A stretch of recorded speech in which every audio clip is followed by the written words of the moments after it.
4.5 വയസ്സുകാരി ഋതു ചന്ദ്രയ്ക്ക് പാമ്പ് കടിയേറ്റ സംഭവം ചിറ്റാരിക്കാലിനെ സങ്കടക്കടലിലാക്കി. വീടിനടുത്ത് കളിക്കുന്നതിനിടെയാണ് പാമ്പ് കടിയേറ്റത്.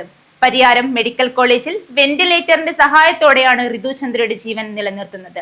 ചൂട് കനത്തതോടെ സംസ്ഥാനത്താകമാനം വീടിനുള്ളിൽ നിന്നുൾപ്പെടെ നിരവധി പേർക്ക് പാമ്പ് കടിയേറ്റതായുള്ള വാർത്തകൾ ആശങ്ക പരത്തുന്നതിനിടയിലാണ് കാസർഗോഡ് ജില്ലയിലും ഇത്തരമൊരു അപകടമുണ്ടായത്. മലയോര പ്രദേശമായ എളേരിത്തട്ടിലെ ഉന്നതിയിലായിരുന്നു സംഭവം. തൊട്ടി കുറുവാട്ട് വീട്ടിൽ ശരത്ചന്ദ്രന്റെയും അജിതയുടെയും മകളായ 4.5 വയസ്സുകാരി ഋതുചന്ദ്ര വീടിന് സമീപത്ത് കളിച്ചുകൊണ്ടിരിക്കെ പാമ്പ് കടിയേൽക്കുകയായിരുന്നു. കുട്ടിയുടെ നിലവിളി കേട്ടെത്തിയ വീട്ടുകാർ ഉടൻ തന്നെ പ്രാഥമിക ചികിത്സകൾ നൽകുകയും തുടർന്ന് വിദഗ്ധ ചികിത്സയ്ക്കായി പരിയാരം മെഡിക്കൽ കോളേജിലേക്ക് മാറ്റുകയുമായിരുന്നു. ഈർച്ചമില്ലിൽ നിന്നും കൊണ്ടുവന്ന് കൂട്ടിയിട്ടിരുന്ന മര ഉരുപ്പടികളിൽ നിന്നും പാമ്പ് പുറത്തേക്ക് വരികയും കുട്ടിയെ കടിക്കുകയുമായിരുന്നു. മൂർഖൻ പാമ്പാണ് കുട്ടിയെ കടിച്ചതെന്നാണ് വിവരം.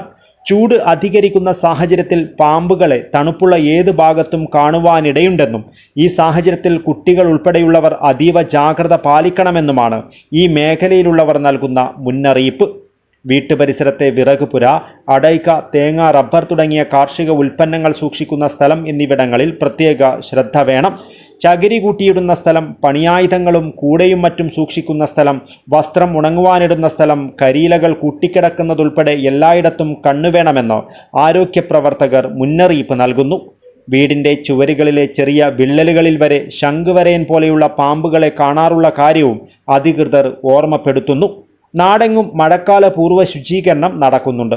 കൊതുക് പെറ്റുപെരുകുവാനുള്ള സാഹചര്യങ്ങൾ ഒഴിവാക്കുന്നതിനൊപ്പം പാമ്പ് ഉൾപ്പെടെ മനുഷ്യന് ഭീഷണിയായിട്ടുള്ള ജീവികളെ വീട്ടുപരിസരത്തു നിന്നും അകറ്റി നിർത്തുവാനുള്ള ശ്രമവും വേണമെന്ന് ആരോഗ്യവകുപ്പ് അധികൃതർ വ്യക്തമാക്കുന്നു.